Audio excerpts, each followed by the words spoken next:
Hello and welcome to EV Review Ireland. My name is Reilly. Today we're looking at the Kia EV6 and the 5 things that I like and the 5 things that I don't like. So let's get started with number 1 of what I like. That's the looks. I think it looks amazing. I really like the front, real aggressive, real style going on. Rear, I could take it or leave it, but some people really don't like the rear of the EV6, but I don't mind it too much. So overall as a package, I prefer it over the Ioniq 5. I probably prefer it over the Tesla Model 3 looks-wise as well. I think it looks stunning. Very Jag I-Pace, even a bit lower than the Jaguar I-Pace. Let's move on to number 2, things that I like. Second thing that I like about the Kia EV6 is the vehicle-to-load technology if it's on the trim that you have. So that means that you get this adapter with it, and with this adapter you can plug it in. It has the Type 2 connector on the end. Depending on what market, you'll get a different connector, and then you have the option of plugging in, again, whatever market you're in. Plug straight in, you can get 3.6 volts out of it, kilowatts out of it, sorry, volts.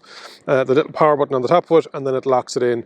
And then you can, if you're camping or there's an issue with, you lose your electricity at home and you want to keep something going like a freezer or fridge or whatever it may be, very handy to have if you have it. Will you ever use it? Time will tell, but I like the fact that they've put that in, that bi-directional V2L, vehicle to load. That's the second thing I like about the Kia EV6. To release it, you need to unlock the car. Even if the car is unlocked, you need to unlock it again. Unlock, make sure you turn it off, then unlock, and then it plugs out. That's the second thing I like about the Kia EV6. Third thing that I like about the Kia EV6, and it's a small thing, but if you're living with cars all day, every day, it's the matte coating that they've got on the screen. I think it's really, really good. Now on the touch panel itself, it could be better, but I appreciate they have to put an element of glossiness into it. But down here on this infotainment panel / HVAC panel, I've been using it all week and you can't see a fingerprint smudge on it. So I really like the fact that they've thought about, okay, where are the touch points now? And there's a lot of glass black in this car, externally and internally. But this section that you're going to be using on a regular basis, you can't see any marks on it.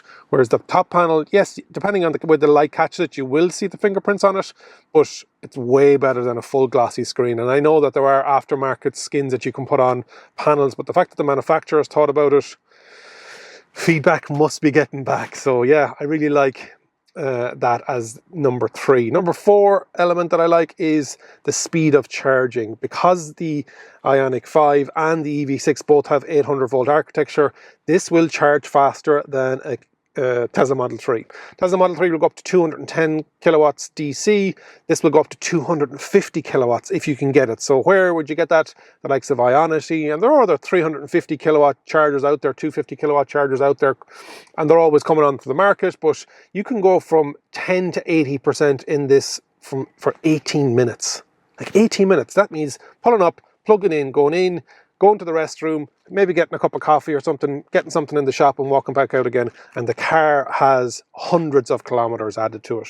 I think that's amazing. So that's number 4.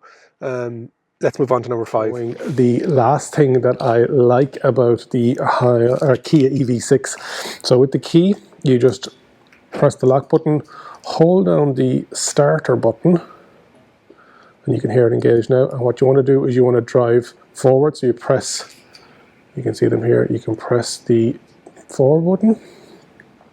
What this will do is it'll drive it out of the bay for me.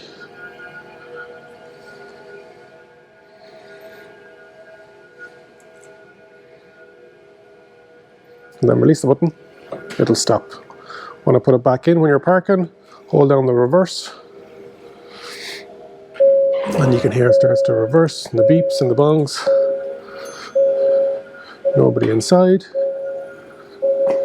Some of the dislikes can't be all good. There has to be some balance in it as well. So the first thing I don't like about the Kia EV6, and it goes for its sister, brother, sibling, cousin, whatever you want to call it, the Ioniq 5, is it doesn't have that rear wiper.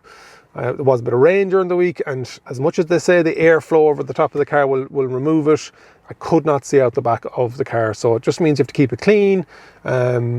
If it starts to get dirty as well. So just be aware that there is no rear wiper on the back of that. I don't know whether it's an aerodynamic thing. I don't think it's a cost-cutting thing because it's very well spec'd otherwise. But that's the first thing I don't like about the Kia EV6 is no rear wiper. The next thing that I don't like about the Kia EV6 is the height of it. It's a funny one now. I'm 6'2", 187 centimeters, and it's not full height SUV, so you're kind of down low, but it's not saloon, sedan, regular, 3-box kind of shape car. So I'm trying to put, it's very similar to the MG5, not in price, but in the sense of I'm trying to put the seat down and it won't go down anymore. And I just feel that I'm too high up in the seat. So height-wise, if you're tall, obviously take it for a test drive. But it's one thing that I wish it was either a full SUV or it was down low. But this middle ground, it's a funny one, and yeah, I don't like it. So yeah, the height is the second thing that I don't like about the Kia EV6. Number 3, and I don't like about the Kia EV6, is the fact that it doesn't have wireless Android Auto and Apple CarPlay. I think in this day and age, 2021 going into 2022, and it may be coming as an over-the-air update, but I've read forums, I've checked it out, and I cannot see that they're going to bring this in. And it's on other models. It may be screen size because they can't optimize it, but I don't know. It's a funny one. You have to plug in the USB Type A. It doesn't. The wire doesn't work on the USB Type C. So having different charger connectors, and the fact that it has a Qi wireless charging pad here. It's funny that it's in 15 watt. It's funny that it doesn't have the wireless CarPlay and Android Auto as well. Hopefully it comes, and I've seen it coming on other electric vehicles, but it may or may not. Some dealers are saying that it won't come. Small things, but you have to say what you like and what you don't like. The last thing that I don't like about the Kia EV6 is the overall size of it. I just think it might be a small bit too big.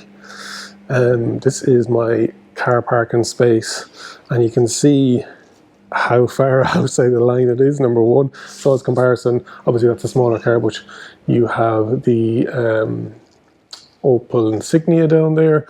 Tesla Model Y doesn't even stick out as much now, maybe because I'm reversing in, which I think is the way you should do it. It is pretty tight to the back because of this bar here as well. So if I drove in, I'd probably get the nose in, but reversing out is not a good driving practice, in my opinion. And you can see I'm fairly tight to the pillar there. The fifth thing that I don't like about the Kia EV6 is just the shape of the boot. It's just a bit funny. I don't know what it is. Like, they say it's 480 litres, but I can't see it. Like, if I had 2 large suitcases, I don't think they'd fit in here, because it's not high enough at the back with that sloping roof line.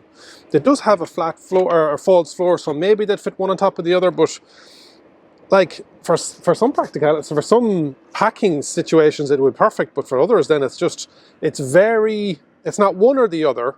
It's not deep, it's not long, it's just wide and shallow. So yeah, it doesn't look like the litres that they say it's in it.